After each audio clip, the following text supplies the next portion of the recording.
कसे आहात म्हटले की काय म्हणणार? छान म्हणायचं. बरे म्हणायचं. काय म्हणायचं? मोठ्याने म्हटले की तिथून आपलं सुरुवातीला अजून काही सुरू केलेलं नाही. कसे आहात? कसे आहात? आज 13 डिसेंबर आपले आदरणीय आणि आपले गुरुतुल्य रवी कांबळे साहेब यांचा वाढदिवस आहे. वाढदिवसाच्या कार्यक्रमाच्या निमित्तानं आपण सर्वजण एकत्र जमले आहोत. सरांनी आपल्याला वडिलांप्रमाणे माया दिली. आपल्याला सगळ्यांना माहिती की पहिलीपासूनची 10वीपर्यंत सगळ्या मुलांना माहिती की वडील जेवढे आपल्यावर माया करतात तेवढी माया त्यांनी आपल्याला दिलेली आणि वर्षानुवर्ष सातत्य आहे. बऱ्याच गोष्टीमध्ये जे आपल्याला मदत करतात त्याच्यामध्ये सातत्य आहे. फक्त वाढदिवस आहे, निमित्त आहे. पण ज्यावेळेस मी दादांच्याकडे जातो, काहीतरी शाळेसाठी मागणी करतो, त्यावेळेस दादांनी कसलाही संकोच मनात न बाळगता मुलांना भरभरून दिलेला आहे. मग ते शाळेत गल्लीत असू दे, कॉन्व्हेंटच्या स्कूलमध्ये शिकणारे विद्यार्थी आहेत त्याप्रमाणे आपले विद्यार्थी दिसले पाहिजे तसे दादांचे तळमळ आहे. सगळ्यात महत्त्वाचं म्हणजे त्यांनी आपल्याला एक शिकवण दिलेली की आईवडिलांचं ऋण आपण सतत लक्षात ठेवलं पाहिजे. आईवडील आपल्यासाठी कष्ट करतात आणि कष्टाचं चीज करण्यासाठी आपल्याला या ठिकाणी टाकलेलं आहे. हे दादांची आपल्याला शिकवण आहे. त्याचबरोबर ह्या देशाचं पण आपल्यावर ऋण आहे. ते ऋण सुद्धा आपण फेडण्याचा प्रयत्न केला पाहिजे. ते समाजाचं ऋण असतं. वेगवेगळ्या ऋणातून आपण आपलं जीवन व्यतीत करावं, आपण जगावं. त्याच विचारसरणीनं आपण सगळं शाळेमध्ये आज शिकत आहोत. आईची कविता, आईचं एक गाणं दादांनी आपल्याला यापूर्वी गाऊन दाखवले होतं. ते आपल्या स्मरणात कायमस्वरूपी राहील. आपल्याला आठवते की 2-3 कोरोना काळाच्या अगोदर आपण मी दादांच्याकडे गेलो होतो. एक शाळेमध्ये सातारमध्ये एक सर्कस आली होती आणि ती सर्कस दादांनी मला विचारले की कसे आहात सर, सर्कस मुलांना दाखवली. काय बोललं नाही सर, एवढी आपली ही नाही, एवढी तरतूद नाही. दादांनी मला सांगितलं की सगळ्या मुलांना म्हणजे जकातवाडी इथल्या परिसरातल्या सगळ्या मुलांना आपल्याला ती सर्कस दाखवायची. सर्कसचा अख्खा शो दादांनी बुक केला होता.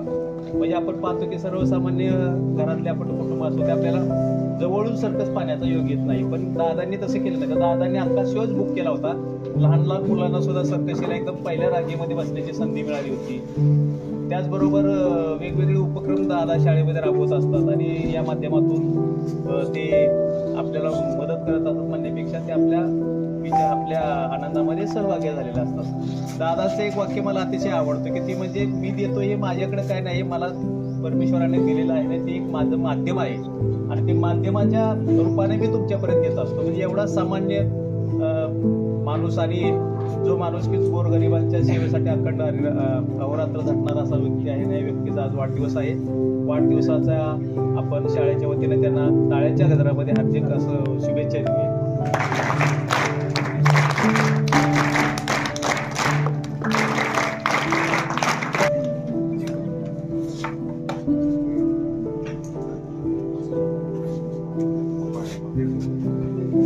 गेल्या 3 वर्षापासून दादांचा मी त्यांच्या सहवासाचा मी अनुभव घेतो. म्हणजे तुमच्याबरोबर जे नवीन विद्यार्थी आहेत तुम्ही आणि मी गेल्या 3 वर्षांपासून दादा सातत्याने येत आहेत आणि त्यांची ही जी अविरत सेवा आहे आपल्यासाठी येत आहेत त्यांनी. तर दादा वाढदिवसानिमित्त मी एवढंच म्हणेन तुम्हाला की वाढदिवसाच्या खूप खूप शुभेच्छा.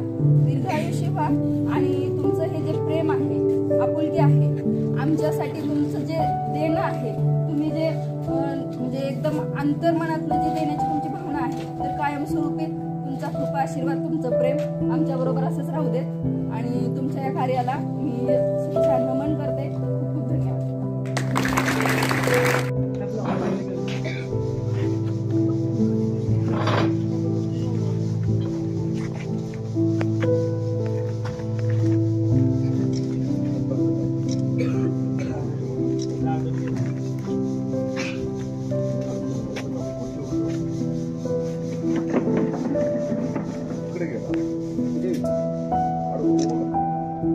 Gracias.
मला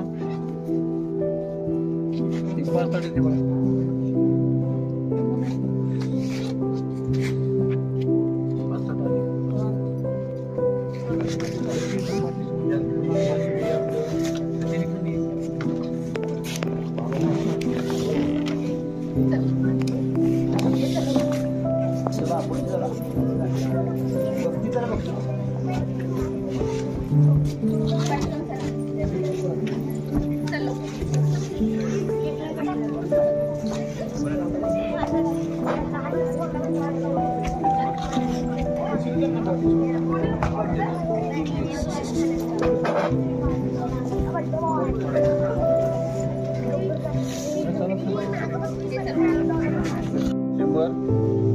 आज उपळी शाळेत आलो नाही असं कधी होत नाही, बरोबर ना? नक्की तुम्हाला भेटल्याशिवाय माझा वाढदिवस पूर्ण होत नाही. Yes no? पण तुम्ही आता 1-2 महिने राहिलेत त्या वर्षातली, तर छान अभ्यास करा आणि सगळ्यांनी पास व्हा चांगल्या पद्धतीने, बरोबर ना? मला पुढच्या वर्षी पुन्हा यायला बरं. हां, तुम्ही सगळ्यांनी थोडा खावा आणलाय मी तुमच्यासाठी आणि नेहमीच आणतो आणि वर्षभर आठवत राहतो. Yes no? तुम्ही चांगल्या मार्गाने पास होणार, मला मी परत तुमच्याकडे येणार, ठीक आहे? आणि घरी गेल्यानंतर जेव्हा तुमची होईल तेव्हा गेल्या पप्पांच्या मम्मीचं काय करायचं, रोज पडायचं, मग अभ्यास चांगला होतो, ठीक आहे? धन्यवाद.